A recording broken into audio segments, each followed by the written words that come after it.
এই মহিলাটা তার বাবার বাড়ির বাবা মা তার সমস্ত আত্মীয় স্বজনকে আপনার জন্য বিসর্জন দিয়ে আপনার ঘরে আসবে, সেই মহিলার হক সম্পর্কে আপনি যখন জানবেন না, তার প্রতি জুলুম করবেন, জিয়াদাতি করবেন, আর সে কারণে একটা সময় ওই মহিলা ফুসকে ফুসকে একটা সময় বোমবাস্টিং হয়ে আপনার সংসার ত্যাগ করে চলে যাবে। আর যখন হকগুলো জেনে নেবেন, সঠিকভাবে আদায় করার চেষ্টা করবেন, তার কাছে ওই সংসার মধুময় হয়ে যাবে। যেই সংসারে আদৌ সে ছিল না, বাবার সংসার থেকে শ্বশুরবাড়ির সংসারে এসেছে, কিন্তু স্বামী তার হক আদায় করে, স্বামী তার অধিকারের পাসদারি করে, স্বামী তার কর্তব্য, নিজের কর্তব্য সুন্দরভাবে পালন করে। এই সমস্ত মনোমাধুর্য পরিবেশ যখন কায়েম হয়ে যাবে, তার এই সংসারটাকে নিজের সংসার মনে হবে, স্বামীর সংসারকে নিজের আমৃত্যু থেকে যাওয়ার জন্য মনে যাবে। এই সংসার ছেড়ে যাওয়ার জন্য তার মনে যাবে না। বাবার সংসারকে সে ত্যাগ করে দিবে, তার স্বামীর জন্য সে নিবেদিত প্রাণ হবে।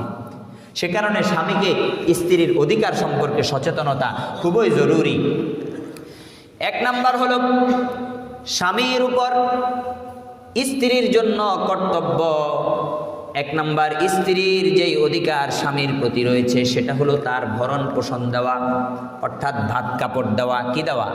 ভাত কাপড় দেওয়া। আল্লাহ রাব্বুল আলামিন কোরআনুল কারীমের মধ্যে স্ত্রীর ভরণ পোষণ সম্পর্কে কোরআনুল কারীমের মধ্যে আয়াত নাজিল করেন।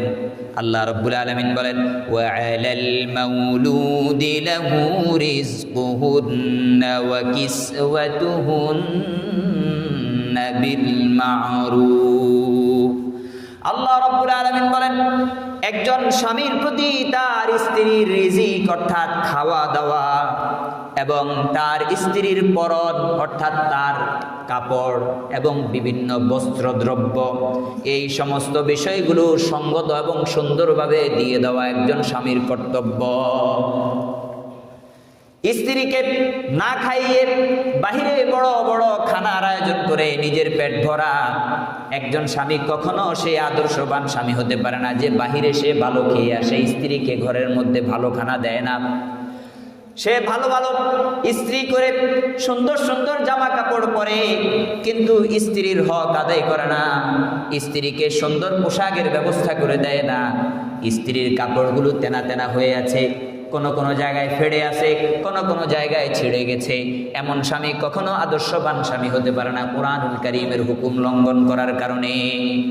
আল্লাহ রাব্বুল আলামিন বলেন, ওয়া আলাল মাউলুদি লাহু রিজকুহুন্না ওয়া কিসওয়াতুহুন্না বিল মা'রুফ। একজন স্বামীর উপর ভরণ পোষণের পূর্ণ দায়িত্ব সুন্দরভাবে পালন করা অত্যাবশ্যকীয়, লাজেম, আবশ্যক।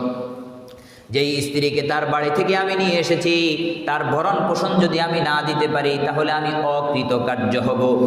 আমার মতো স্বামী তার জীবনে প্রয়োজন ছিল না, কিন্তু আমি তার জীবনে প্লাস হয়েছি, ভালো কিছু হতে পারি নাই। তার জীবনে একটা অতিরঞ্জন হয়েছি, একটা সময় যাওয়ার পর সে আমাকে আর ভালোবাসবে না। রাসূলুল্লাহ সাল্লাল্লাহু আলাইহি ওয়াসাল্লাম স্ত্রীর ভরণ পোষণ সম্পর্কে কোরআনুল কারীমের পর হাদিস শরীফের মধ্যে আমাদেরকে আরো নসিহা করেন। বলে, আল্লাহ আল্লাহ ফিন নিসা ফাইন্নাহুন্না আওয়ানুন ফি আইদিকুম। খবরদার খবরদার, তোমাদের মহিলাদের ব্যাপারে সতর্ক হয়ে যাও, আল্লাহকে ভয় করো। তাদের ভরণ পোষণের ব্যাপারে আল্লাহ রাব্বুল আলামিনকে ভয় করো। তুমি ভালো ভালো খাবে, তাকে খাওয়াবে না, এটা হতে পারে না। তুমি ভালো ভালো পড়বে, তাকে পড়াবে না, এটা হতে পারে না। বলে, মহিলাদের হকের ব্যাপারে আল্লাহ রাব্বুল আলামিনকে ভয় করো। ফাইন্নাহুন্না আওয়ানুন ফি আইদিকুম, কারণ তারা তোমাদের হাতের মধ্যে আবদ্ধ, তোমরা তাদের উপর কর্তৃত্ব খাটাও। এমন যেন না হয় তোমাদের কর্তৃত্ব তাদের জন্য জুলুম হয়ে যায়। তাদের ভরণ পোষণ দেয় না, কিচ্ছু দেয় না, শুধু কর্তৃত্ব খাটাইতে চায়। শুধু বলে আমার বিবি এই সেই, তুমি এমন করো তেমন করো, কিন্তু খাবারের বেলায় গেলে স্ত্রীকে পেট ভরে খাবার দিতে পারে না। পরনের বেলায় গেলে তাকে একটা সুন্দর কাপড়ে আবৃত করতে পারে না। এমন স্বামীদেরকে আল্লাহ রাব্বুল আলামিনের নবী সাল্লাল্লাহু আলাইহি ওয়াসাল্লাম বলে, আল্লাহ আল্লাহ, আল্লাহকে ভয় করো, স্ত্রীদের ব্যাপারে আল্লাহকে ভয় করো। সতর্ক করছেন, বলে আল্লাহকে ভয় করো, খবরদার খবরদার, স্ত্রীর ব্যাপারে অবহেলা আল্লাহ সহ্য করবে না। আল্লাহু আকবার। হযরত সাহাবী মুআবিয়া ইবনে হায়দার রাদিয়াল্লাহু তাআলা আনহু নবী করিম সাল্লাল্লাহু আলাইহি সাল্লামের কাছে এসেছেন। এসে জিজ্ঞাসা করে, ইয়া রাসূলুল্লাহ সাল্লাল্লাহু আলাইহি ওয়াসাল্লাম, বলে আমাদের যে স্ত্রীরা রয়েছে তাদের যে হক, এগুলো আমাদের উপর কি কি হক রয়েছে, আমরা তাদের কি কি হকগুলো আদায় করতে হবে, আমাদের তাদের প্রতি কি কর্তব্য এবং আমাদের প্রতি তাদের কি অধিকার। নবী আলাইহিস সালাতু ওয়াস সালাম মুআবিয়া ইবনে হায়দার উনাকে বলেন, বলে মুআবিয়া শোনো শোনো, যখন তুমি খাবে তোমার স্ত্রীকেও খাদ্য দিবে, তাকেও খাওয়াবে। নিজের খাবারের জন্য স্বার্থপর হয়ে স্ত্রীকে অনাহারে রাখবে, এটা ইসলামের শিক্ষা নয়। তারপরে নবী করিম সাল্লাল্লাহু আলাইহি সাল্লাম মুআবিয়া ইবনে হায়দার রাদিয়াল্লাহু তাআলা আনহুকে বলে, যখন তুমি উত্তম পোশাক পরিধান করবে তোমার স্ত্রীকেও তুমি উত্তম পোশাক পরিধান করাবে। তুমি যা পরবে তোমার স্ত্রীকে সেই মাপের সেই ওজনের কাপড় দেওয়ার চেষ্টা করবে। এটা হলো ইনসাফ। ইসলাম সর্বপ্রথম একজন নারীকে অধিকার দিয়েছে তার স্বামীর থেকে কি ভরণ পোষণ। তারপর 2 নাম্বার, বাসস্থানের সুব্যবস্থা করে দেওয়া। বাসস্থানের সুব্যবস্থা করে দেওয়া, হ্যাঁ, স্ত্রীকে পৃথক ঘর বা কামরা দেয়া, যাতে তার মালামাল হেফাজত করতে পারে এবং তার স্বামীর সাথে অন্তরঙ্গ মুহূর্তগুলোতে কোনো ধরনের কোনো বাধা না থাকে। স্ত্রীকে পৃথক ঘর অথবা পৃথক কামরার ব্যবস্থা করে দেয়া। যৌথ ফ্যামিলি হলে তখন পৃথক এমন এক কামরা, যেই কামরায় চাইলে সে তালাবদ্ধ করতে পারে, শাশুড়ির কোনো চাবি থাকে না। কি বললাম? এটা তার হক। সে চাইলে ওই কামরাটাকে বাপের বাড়িতে যাওয়ার সময় তালাবদ্ধ করে যেতে পারে। 51ভুক্ত ফ্যামিলিগুলোতে এই সমস্যাগুলো হয়, তাকে এই অধিকার দেয়া হয় না যে এই রুমটা তো আমাদের ঘর, তুমি কেন তালাবদ্ধ করবে? আরে ভাই, তার নিজস্ব সামানাপত্র আছে না নাই? তার সেগুলোর হেফাজতের প্রয়োজন আছে না নাই? হ্যাঁ, স্ত্রীকে এই অধিকার দিতে হবে। এই অধিকার কে দিবে? স্বামী দিবে। স্ত্রী যদি শ্বশুর অথবা শাশুড়ি কর্তৃক এই অধিকার হরণ হয়, শাশুড়ি অথবা শ্বশুর যদি তার এই অধিকারকে হরণ করে, তার জন্য গুনাহগার হবে তার স্বামী। ইসলাম তাকে এই অধিকার দিয়েছে, তাকে আলাদা কামরার ব্যবস্থা করে দেয়া। আর যদি কোনো না কোনোভাবে সে এমন ঘরানার মেয়ে হয় যে 51ভুক্তে পরিবারে থাকতে অভ্যস্ত নয়, যার ফলে স্বামীকে বলছে যে আমাকে আলাদা ঘরের ব্যবস্থা করে দেন, তাহলে আলাদা ঘরের ব্যবস্থাও করে দিতে হবে, এটা তার অধিকার। এখন কথা হলো, যদি আমি স্ত্রীকে আলাদা ঘরের ব্যবস্থা করে দেই, তাহলে আমি তাকে আমার সংসারে কেন আনলাম? আমার বাবা মায়ের খেদমত করবে না, সব কিছু আলাদা আলাদা চায়, তাহলে আমি তাকে কেন বিয়ে করলাম? আগে বুঝুন, ইসলামে বিয়ের মাকসাদ শ্বশুর শাশুড়ির খেদমত করা নয়, বরং ইসলামের বিয়ের মাকসাদ হলো স্বামীর ইজ্জত এবং আবরুর হেফাজত করা। এটা হচ্ছে কিনা আগে দেখেন। তারপর কথা হলো, একজন ছেলের তার বাবা মায়ের যে কর্তব্য এবং খেদমত রয়েছে, এগুলো তার উপর ওয়াজিব, তার বিবির উপর ওয়াজিব না, ছেলের উপর ওয়াজিব। কি বললাম? একজন ছেলের উপর শ্বশুর শাশুড়ির কথা বুঝেন, বাবা মায়ের খেদমত করা কার উপর ওয়াজিব? ছেলের উপর ওয়াজিব, বৌমার উপর ওয়াজিব না। কিন্তু বৌমা এই খেদমতগুলো আঞ্জাম দিবে এই কারণে যে তার ছেলে মেয়ে রিজিক অন্বেষণের কাজে বাহিরে বাহিরে থাকে, বাবা মায়ের হক আদায় করতে পারে না, যেহেতু তার ভাত কাপড় এই মহিলা খায়, সেই কারণে শ্বশুর শাশুড়ির খেদমত সে করবে। কি বুঝাইতে পারলাম? স্বামীর সহযোগী হয়ে করবে, স্বামীর সহযোগী হয়ে করবে। কোনো ধরনের ত্রুটি দেখা দিলে বদদোয়া পাবে স্বামী, স্ত্রী না। স্ত্রীকে তাইলে বুঝাইতে হবে যে দেখো, তুমি আমার সহযোগিতা যদি না করো, আমার আব্বা আম্মার খেদমত যদি তুমি না করো, তাহলে বদদোয়াটা আমি পাবো। আমার বদদোয়ার দরুন হয় আমার ছেলে অসুস্থ হবে, নাইলে তুমি অসুস্থ হবে, নাইলে আমি অসুস্থ হব। আমার আব্বা আম্মার হক আদায় না হওয়ার কারণে আমরা যখন 3 জনের কোনো একজন অসুস্থ হয়ে যাব, তখন অপর 2 জন তো এমনিতেই কষ্ট পাবে। তাই আমি বলি কি, তুমি আমাকে এই কাজে সহযোগিতা করো। আমি তো রিজিক রুটির জন্য বাহিরে বাহিরে ঘুরি, আমার আব্বা আম্মার খেদমতের জন্য আমি সময় দিতে পারি না, তুমি আমার এই বিষয়টা একটু ম্যানেজ করো। এভাবে কি বলা যায় না? এভাবে কে বললে একজন মহিলা কি শুনতো না? এভাবে সুন্দর করে তাকে বুঝাই দিছি আমরা, বুঝাইয়া দেই না, তার উপর চাপাইয়া দেই। চাপাইয়া দেওয়া নয়, বরং তাকে বুঝাইয়া দেওয়া যে দেখেন, আপনি এবং আমরা 2 জন মিলে একটা সংসার, এই সংসারের অর্ধেক যেমন আমার, বাকি অর্ধেক আপনার। স্ত্রীকে বুঝান, আজকে গিয়ে অ্যাপ্লাই করেন না। স্ত্রী আপনার বাবা মায়ের সাথে রুড বিহেভ করে, আজকে থেকে চুক্তি করেন যে তোমার আব্বা আম্মার থেকে যদি আমি কোনো কষ্ট পাই, কখনো আমি তোমাকে বলবো না। তোমার আব্বা আম্মার থেকে আমার শ্বশুর শাশুড়ি। স্বামীরা যান, আজকে গিয়ে বিবিকে বলেন, আপনার আব্বা আম্মা যদি আমাকে কোনো ধরনের আচরণের মাধ্যমে, কোনো ধরনের টাকা পয়সা লেনদেন অথবা বিভিন্ন শ্বশুর শাশুড়ির আজমত এবং ওয়াকার যেটা আছে সেই অনুযায়ী ব্যবহার না করে, আমাকে যদি আপ্যায়নে একটু কমতি করে, আমি কখনো আপনার কাছে আপনার আব্বা আম্মার ব্যাপারে আমি গীবত করব না, আপনার আব্বা আম্মার নালিশ আপনাকে দিব না, কারণ তারা আপনাকে জন্ম দিছে। আপনার আব্বা আম্মার ব্যাপারে যখন আপনাকে বলবো আপনার কাছে খারাপ লাগবে, কিন্তু আমি আপনার থেকে একটা কমিটমেন্ট চাই, আপনিও আমার আব্বা আম্মার ব্যাপারে কোনো কথা আমাকে বলতে পারবেন না। আগে নিজে ঠিক হন, স্ত্রী ঠিক হবে না, স্ত্রীর বাবাও ঠিক হয়ে যাবে। করে দেখছেন? স্বামীকে আগে ঠিক হতে হবে। ইসলামের শিক্ষা এইভাবে, আগে নিজেকে নরম হতে হবে। যে মহিলাকে আমি আনছি তাকে একটা সুন্দর কামরার ব্যবস্থা করে দেওয়া, যাতে সে বাবার বাড়িতে গেলে ওই কামরাটা কি করতে পারে, তালা মেরে দিয়ে যেতে পারে। এটা কেন? কারণ তারও মালামাল আছে, তার স্বর্ণটা হারিয়ে গেলে আপনি তো এনে দেওয়ার মতো সমর্থ আপনার নাই। কথা বুঝে আসছে? আবার যখন একান্নভুক্ত পরিবার হওয়ার কারণে সে যখন বলছে আমার চেনটা হারিয়ে গেছে, আমার কানের জিনিস হারিয়ে গেছে, অমুক হারিয়ে গেছে, কয় তুমি কি আমাদেরকে চোর ভাবো? তো চোর ভাবার দরকার কি ছিল? আগে একটা তালার ব্যবস্থা করে দিতেন, তাকে আলাদা একটা সেপারেশন দিতেন। এখন তার জিনিস হারিয়ে গেছে, এমনভাবে গলা টিপে ধরছি, তার বলার কোনো অধিকার নাই। এই কারণে ইসলাম বলে স্ত্রীকে দিয়ে যদি খেদমত করাতে হয় তাহলে স্বামীর সহযোগিতামূলক খেদমত নেওয়া যাবে। স্ত্রী, যে সমস্ত মা বোনদের কানে কানে আমার কথাগুলো যাচ্ছে, মা বোনেরা ভালোভাবে শুনে নেবেন। আপনার শ্বশুর শাশুড়ির খেদমত এবং তাদেরকে যদি নিজের মা বাবার মতো আপন করে নিতে পারেন, আপনার মতো সোনার সংসার আর কেউ করতে পারবে না। যদি শ্বশুর শাশুড়িকে কোনো মহিলা আপন করে নিতে পারে, এগুলো আসবে সামনের সপ্তাহে তাদের ব্যাপারও আসবে। শ্বশুর শাশুড়িকে কোনো মহিলা যদি নিজের মায়ের মতো করে নিতে পারে, তার মতো সোনার সংসার আর কেউ সাজাতে পারবে না। আর যার সাথে তার শাশুড়ির এন্ট্রি, সে ওই সংসারে শান্তি পাবে না। কারণ শাশুড়ি জন্ম দিয়েছে তার স্বামীকে। একজন মহিলাকে ভাবতে হবে যে আমি স্বামী পাইলাম কার উসিলায়? বাবা মায়ের উসিলায়, স্বামীর আব্বা আম্মার উসিলায়, শ্বশুর শাশুড়ির উসিলায়। সুতরাং তাদের সাথে যখন আমি রুড বিহেভ করব, তাদের সাথে খারাপ আচরণ করব, তখন আমার স্বামীর অন্তরের মধ্যে আঘাত লাগবে। একটা সময় তার ভালোবাসা আমার প্রতি কমে যাবে, অথবা আমি তাকে বারবার নালিশ করার কারণে তার আব্বা আম্মার প্রতি তার ভালোবাসা কমে যাবে। দোনোটাতে ক্ষতি। যদি আমার প্রতি ভালোবাসা কমে, আমার সংসারে অশান্তি সৃষ্টি হবে।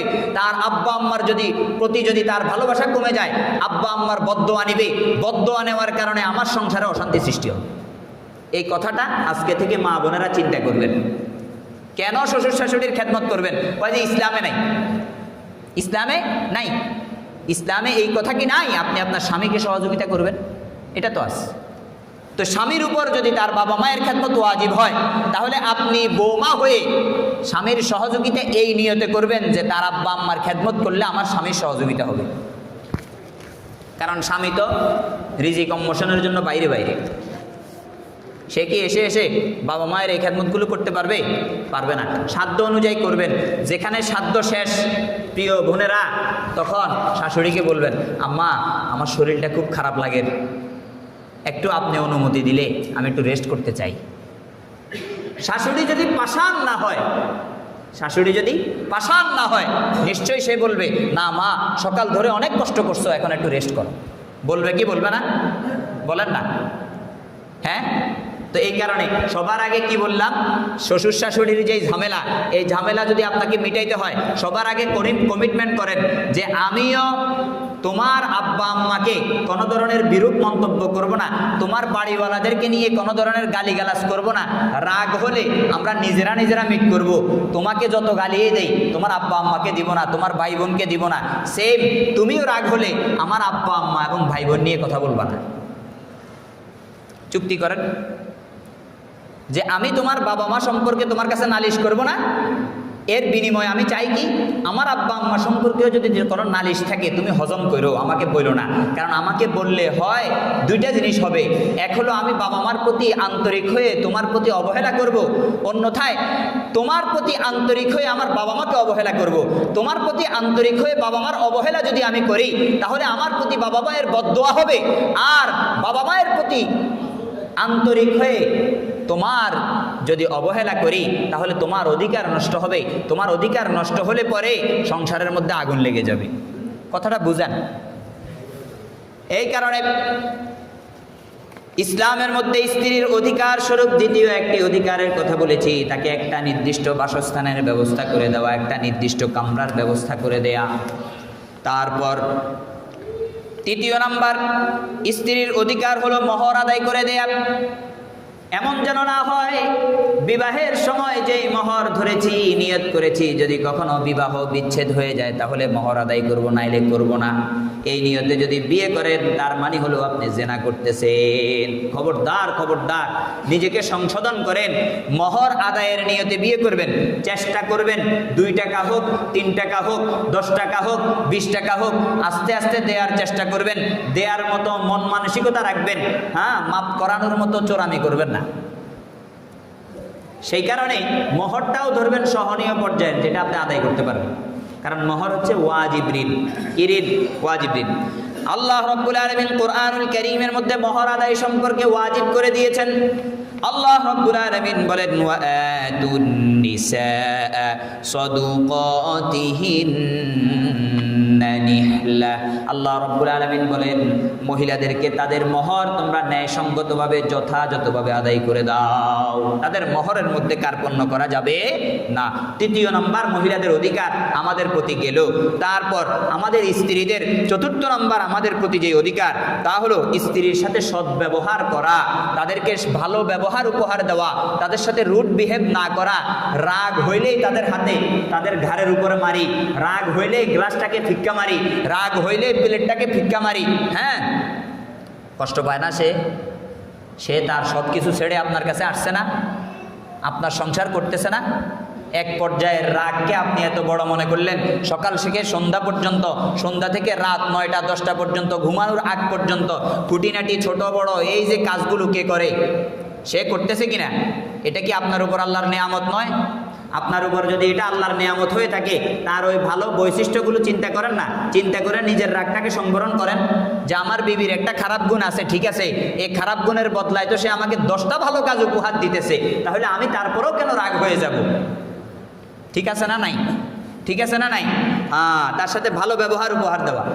আল্লাহ রাব্বুল আলামিন কোরআনুল কারীমের মধ্যে স্ত্রীর ভালো ব্যবহারের সম্পর্কে আমাদেরকে আদেশ দিয়েছেন, ওয়াআশিরুহুন্না বিল মা'রুফ।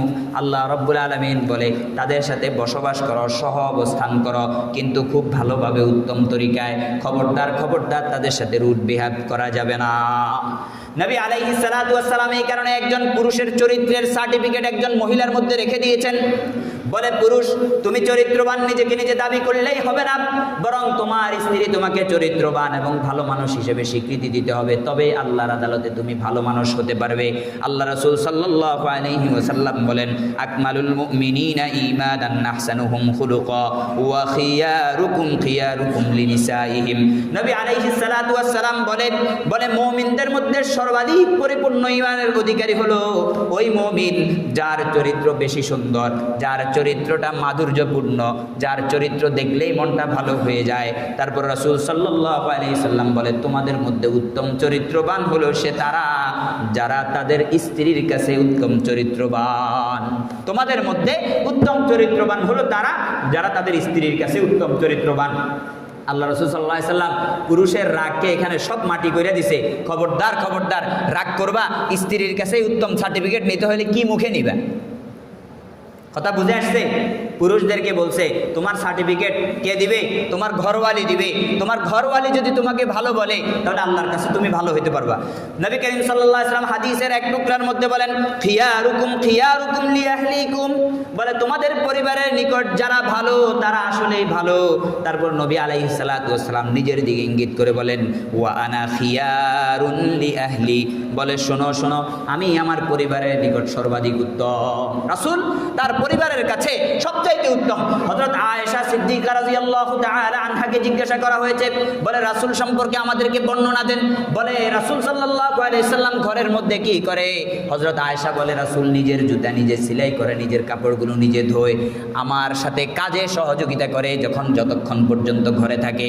হযরত আয়েশাকে জিজ্ঞাসা করা হলো রাসূলের চরিত্র সম্পর্কে বলেন। রাসূলুল্লাহ সাল্লাল্লাহু আলাইহি সাল্লামের চরিত্র সম্পর্কে হযরত আয়েশা বলেন হুয়াল কোরআন, বলে কোরআন যেমন রাসূল তেমন। সুবহানাল্লাহ। এর চেয়ে বড় আর সুসংবাদের কি আছে?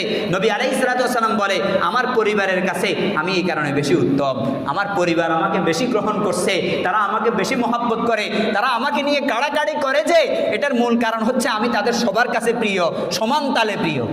সুবহানাল্লাহ। রাসূলুল্লাহ সাল্লাল্লাহু আলাইহি সাল্লাম বলে রাগ তো চলে আসবে মাঝে মাঝে, কিন্তু নবী আলাইহিস সালাতু ওয়াস সালাম রাগকে কন্ট্রোল করার কথা বলেছেন। বলে খবরদার খবরদার, লা তাদরিবু ইমা আল্লাহ, বলে আল্লাহর বান্দীদেরকে তোমরা মেরো না।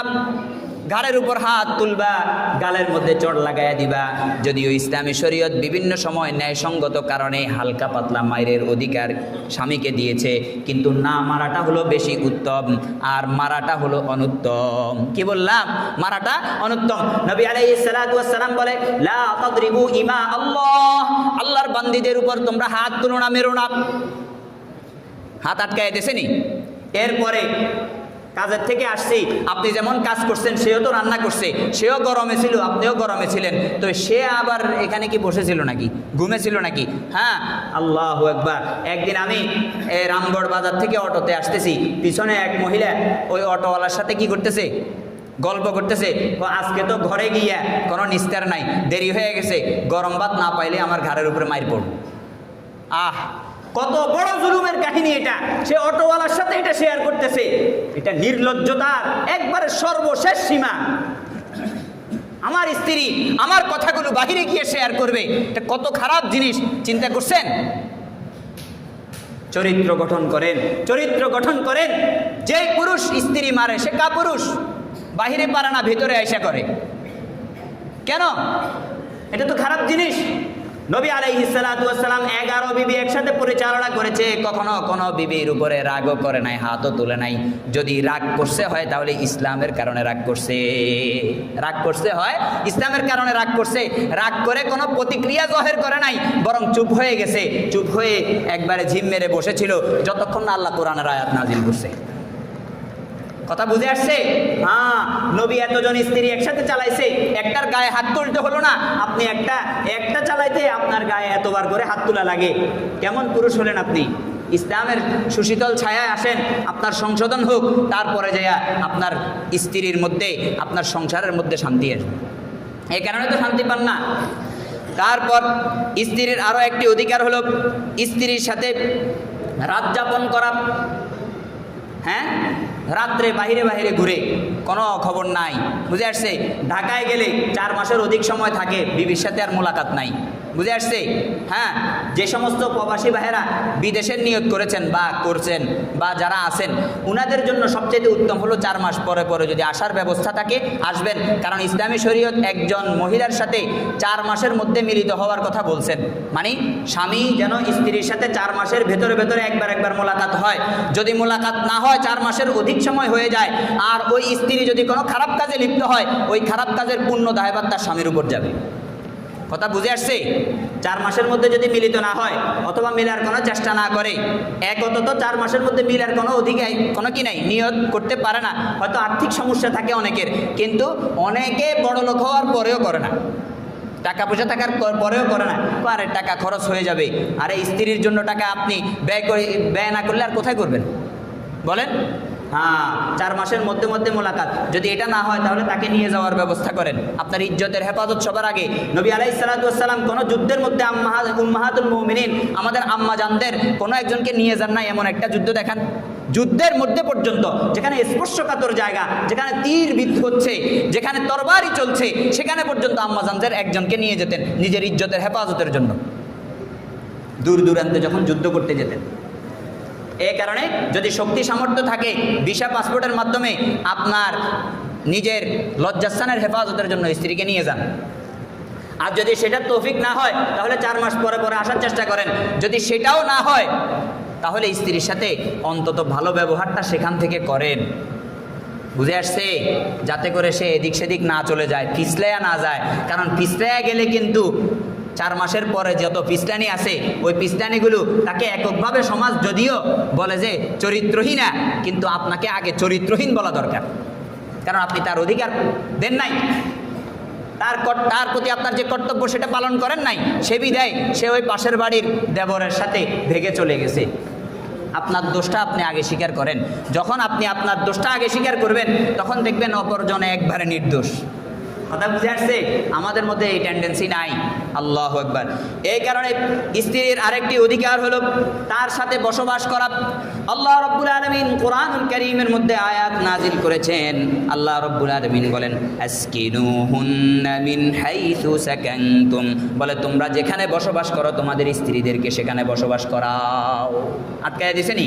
হ্যাঁ, আল্লাহ রাব্বুল আলামিন বলে তোমরা যেভাবে বসবাস করো, যেখানে বসবাস করো সেখানে তোমাদের স্ত্রীদেরকে বসবাস করাও। যদি সেটা না হয় তাহলে ইসলামী শরীয়তের ফিকহের মূলনীতি হলো 4 মাসের মধ্যে একবার হলো স্ত্রীর সাথে স্বামীর দেখা হইতে হবে। আর দেখা যদি না হয়, স্ত্রী কোনো অনৈতিক কাজ করে স্বামীর উপর বর্তাবে।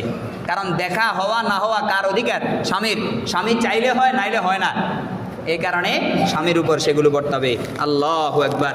তারপরে 6 নম্বর স্ত্রীর অধিকার হলো স্ত্রীকে ধর্মীয় শিক্ষা প্রদান করা। কি করা? ধর্মীয় শিক্ষা প্রদান করা। ধর্মীয় মনে করছেন যে বিবাহ করে আনছি একবারে ফুল প্যাকেজ, সে আমাকে ধর্ম শিখাবে, আমি তাকে শিখাবো না। হ্যাঁ, না, এটা না। বরং স্বামীর প্রতি দায়িত্ব, স্বামীর কর্তব্য হলো স্ত্রীকে ধর্ম শিক্ষা দেওয়া।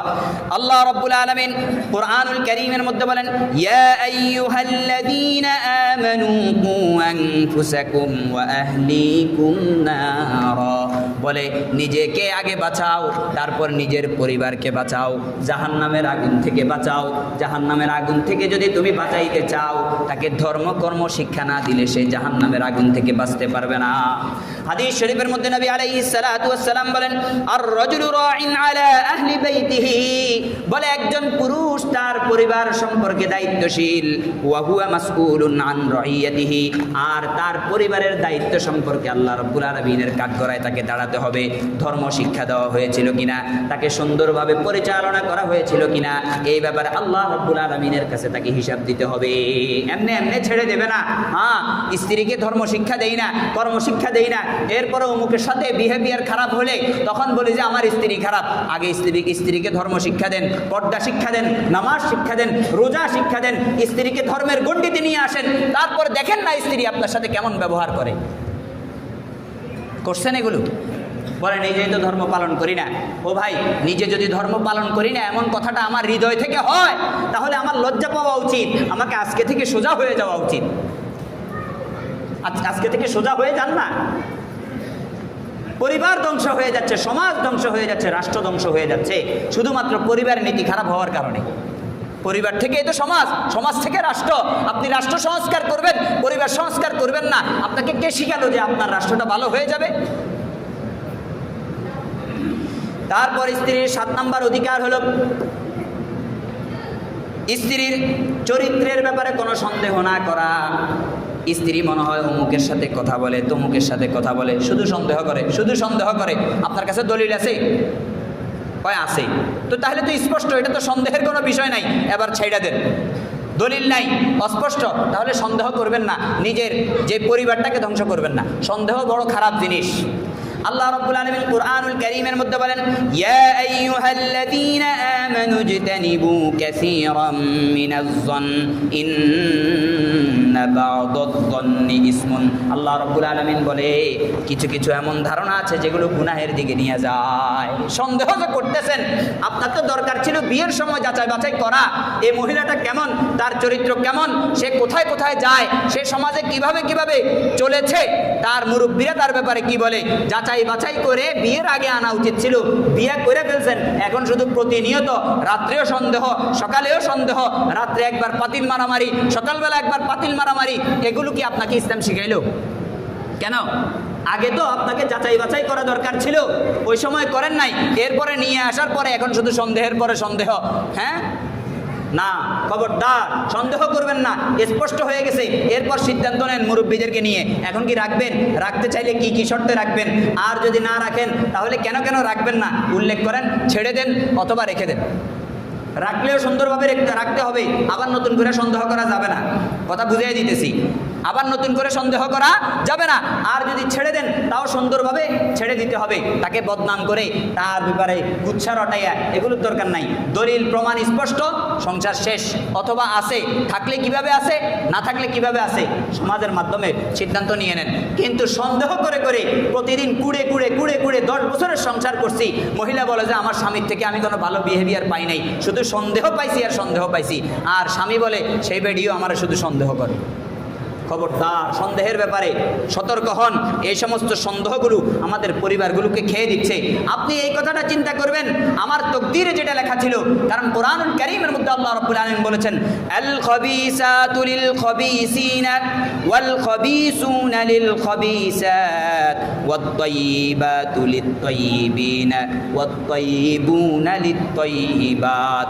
বলে ভালো ভালো নারীরা ভালো ভালো পুরুষের জন্য, আর খারাপ খারাপ নারীরা খারাপ খারাপ পুরুষের জন্য। আপনার স্ত্রীর ব্যাপারে সন্দেহ করার আগে এই কথাটা ভাবেন, আসলে কি আমি ভালো না খারাপ? যদি আমি ওই কোয়ালিটির হই তাহলে আর সন্দেহের কি জরুরত আছে? আল্লাহ তো আমি খারাপ দেখে আমার জন্য খারাপ একটা পাঠাইছে। আর যদি আমি ভালো হই তাহলে তো সন্দেহের দরকার নাই, স্পষ্ট হোক না তারপরে ছেড়ে দিব। কথা বুঝে আসছে? স্ত্রীর ব্যাপারে সন্দেহটাকে ছেড়ে দেওয়া, এগুলা সংসারটাকে খেয়ে দেয়, উই পোকার মতো খায়, আস্তে আস্তে খায়, 10 বছরে খায়, 12 বছরে খায়, 15 বছরে খায়। ছেলেটা বড় হয়ে যায়, এরপরে সংসারটা আর টিকে না। কত লজ্জাজনক বিষয়। এই ছেলেটা কোথায় যাবে? এই ছেলেটা কোথায় যাবে?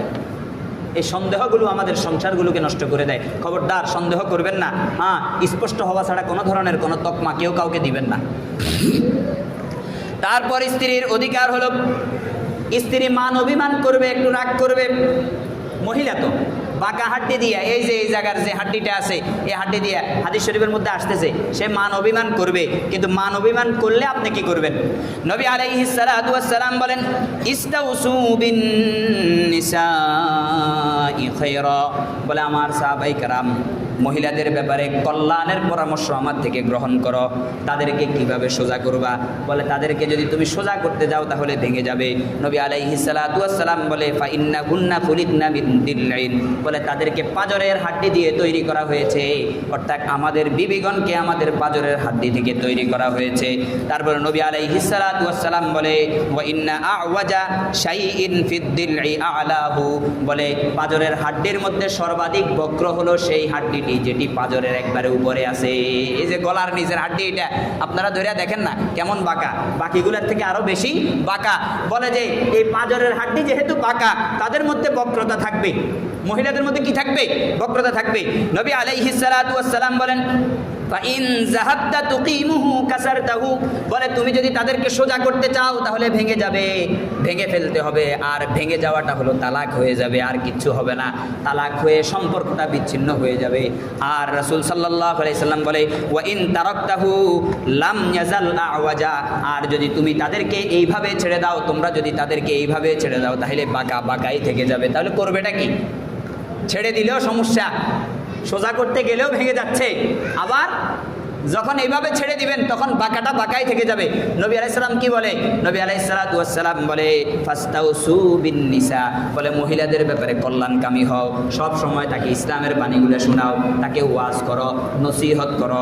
হুজুরের যে নসিহতগুলো করে এগুলো তাকে বেশি বেশি শোনাও, তার সাথে ভালো ব্যবহার করো, তার সাথে তুমি নরম হয়ে যাও, তার বক্রতাটা কিছুটা নরম হয়ে যাবে। তুমি যখন নরম হয়ে যাবে তার বক্রতাও কিছুটা কি হয়ে যাবে? নরম হয়ে যাবে। আল্লাহু আকবার, আল্লাহু আকবার। চিন্তা করেন, আম্মা জানদের মধ্যে এরকম মান অভিমান ছিল। রাসূলুল্লাহ সাল্লাল্লাহু আলাইহি ওয়াসাল্লামের স্ত্রী হযরত আয়েশা সিদ্দিকা রাদিয়াল্লাহু তাআলা আনহা একবার তার ঘরে রাসূল সাল্লাল্লাহু আলাইহি ওয়াসাল্লাম বিশ্রাম করছিলেন। অন্য এক বিবির ঘর থেকে এক বাটি কোনো একটা খাবার এসেছিল। হযরত আয়েশা একটু অভিমান করলেন, অভিমান করে ওই বাটিটা ফেলে ভেঙে ফেললেন, খাবারগুলো নিচে পড়ে গেছে। নবী আলাইহিস সালাতু ওয়াস সালাম কোনো কথা বললেন না, চুপ থাকলেন। আমাদের পরিস্থিতি তার উল্টা হয়, আমরা ভাঙি, আমাদের বিবিরা ঢোকায়, আমাদের বিবিরা ওটাকে খুঁজা খুঁজা উঠায়। আর রাসূলুল্লাহ সাল্লাল্লাহু আলাইহি সাল্লাম খাট থেকে নেমে ওই জিনিসগুলো উঠাচ্ছে, খাবারগুলোকে একত্র করলো, একত্র করলে একটা বাটির মধ্যে রাখলো। আর যেই বাটিটা ভেঙে গেছে ওই ভাঙ্গা বাটিটা রেখে ভালো একটা বাটি ওই যে খাদেমা নিয়ে আসছে, ওই খাদেমার কাছে গেছে, নিয়ে বলে ধরো এই বাটিটা নিয়ে তুমি চলে যাও, তোমাদের আম্মাজানের একটু অভিমান হয়েছে, তোমাদের আম্মাজানের একটু কি হয়েছে, অভিমান হয়েছে। নবী আলাইহিস সালাম কিভাবে হ্যান্ডেল করছে চিন্তা করছেন, মহিলারা অভিমান করবে, এই অভিমান হ্যান্ডেল করার জন্য আমাকে মানসিক প্রস্তুতি নিতে হবে। কথা বুঝে আসছে? রেগে যাওয়া যাবে না। আরও কিছু কথা আছে মহিলাদের হক সম্পর্কে, এবং আগামী সপ্তাহে আমরা পুরুষদের বিষয়েও আলোচনা করব। আল্লাহ রাব্বুল আলামিন সেই পর্যন্ত আমাদেরকে হায়াত তাইয়্যিবা দান করুন। আল্লাহ রাব্বুল আলামিন কোরআন ও হাদিসের রোশনীতে আমাদের জীবনগুলো পরিচালনা করার তৌফিক দান করুন। ওমা আলাইনা ইল্লাল বালাগ। যারা সুন্নাহ